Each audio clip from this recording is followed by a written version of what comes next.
Hello guys, in this video I am going to show you how to delete your account in the Tiplino application. But first I just want to mention, don't forget to subscribe to my channel, because at 10,000 subscribers I am going to show you my whole YouTube revenue statistics and growth strategy, as well as how to make money online. Let's jump into it.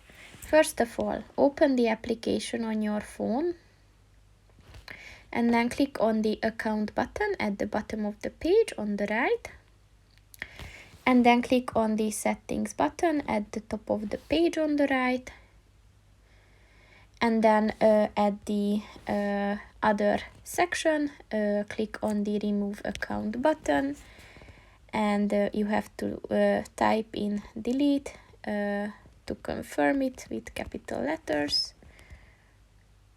and yes, your account is deleted. So that's pretty much it for this video, guys. See you in the next one. Goodbye.